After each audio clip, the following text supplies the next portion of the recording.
Pati paintin ng tubig natin, nanakawan niya. Ma, matagal ko na sinasabi sa'yo, hindi pagkakatiwalaan yung bata na to. Totoo ba, Xavier? Ginawa mo yan? Dito talaga sa loob ng pamamahay ko?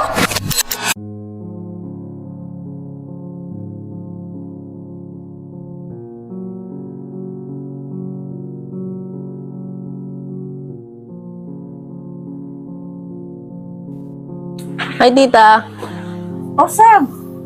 Mabuti naman nakarating ka ng maayos. Medyo mahaba-haba rin ang naging biyahe mo, ha? Halika, pasok ka. Maupo ka dito sa tabi ko. Salamat po, tita. Nga pala, asan po si Kuya JM? Nako, wala ang Kuya JM mo. Nasa trabaho. Maganda ang kita nun at saka medyo umaasenso na rin. Alam mo bang pamilya na lang ang kulang doon? Eh, ikaw, kumusta ka naman? Okay naman po.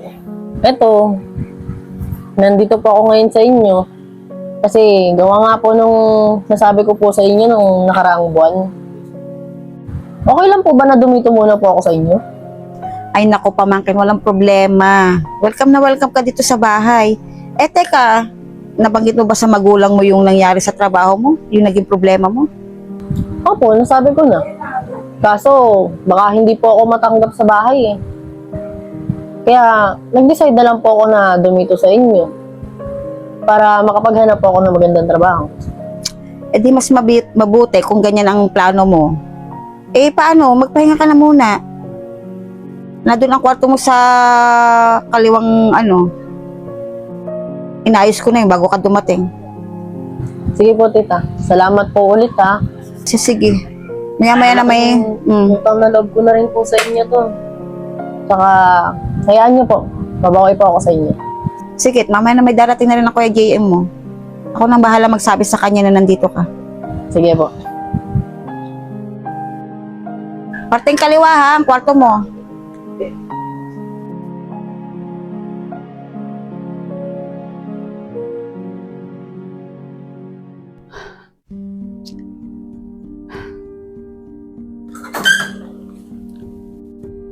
Anak, dito na muna si Xavier ha. Nagsabi kasi siya sa akin na dito na siya maghahanap ng trabaho. Ma naman, alam mo namang di tayo pwede magpatira at magpapasok dito ng kung sino-sino. Tsaka, di pa natin kilala masyado yung Saber na yan. Alam ko anak na hindi mo pa siya lubos na kilala pero pamangkin ko siya. Pinsan mo. Eh, nakakaawa naman kasi siya. At saka alam ko naman na talagang gano'n ang mga magulang niya eh. Napakamata pobre. Ma, labas tayo sa problema nila. Tsaka, baka mamaya may gawin masama dito sa loob ng bahay natin yan habang wala tayo. Anak, ako na lang ang sisihin mo kapag may ginawang masama yung pinsan mo na yan. Pumayag ka lang. Sige na. Pagbigyan na natin.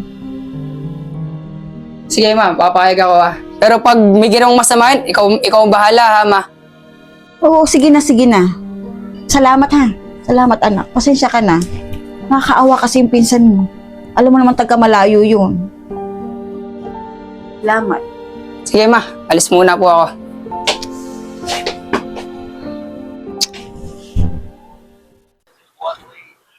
I'm dying of boredom!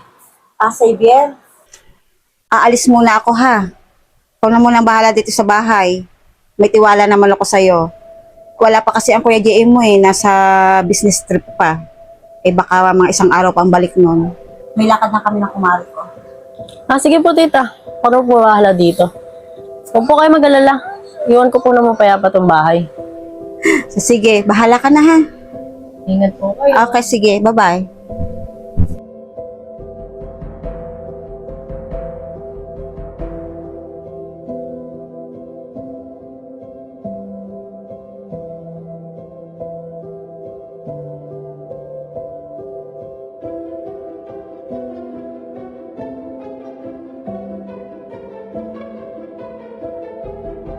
Ano ba?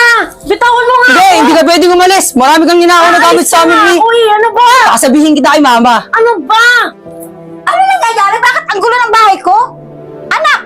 Ano nangyayari? Tsaka ano ginagawa mo kay Xavier? Ma, bakit di siya ang tanongin mo? Pati tingnan mo yung bag niya. Tita, wala po akong ginagawang masama. Maniwala po kayo. Eh, bakit ang gulo? Ano nangyayari? Ma! Nahuli ko siya alis ng bahay. Buti agad napigilan ko nga eh. Ma, tsaka tingnan mo yung bag niya oh. Pati paintin na tubig natin, nanakawan niya. Ma, matagal ko na sinasabi sa'yo. Hindi pagkakatiwalaan yung bata na to. Totoo ba, Xavier? Ginawa mo yan? Dito talaga sa loob ng pamamahay ko? Xavier naman, pwede ka naman magsabi sa akin eh. Ba't kailangan pa magnakaw? Patawarin niyo po ako, tita. Matagal ko na pong ginagawa to nung nasa Manila pa lang po ako. 3 taon ko na po itong gawain eh. Tsaka, yung sinabi ko po sa inyo, pinag-a-applyan ko pong trabaho. Hindi po talaga ako natanggap dun. Pagpasensyahan niyo na po.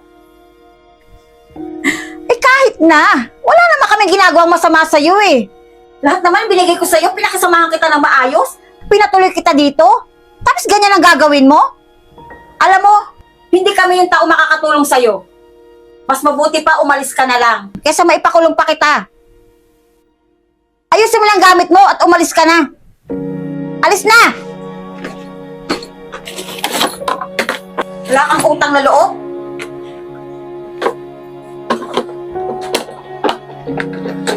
Sabi sa'yo, May. Kaya ko sinasabi sa'yo, hindi pagkakatiwalaan yung tao na yun. Siya ka na anak. Naawa kasi ako sa kanya eh. Walang-wala kasi siya nang dumating siya dito. Tama mo na, Ma. Nangyari na eh.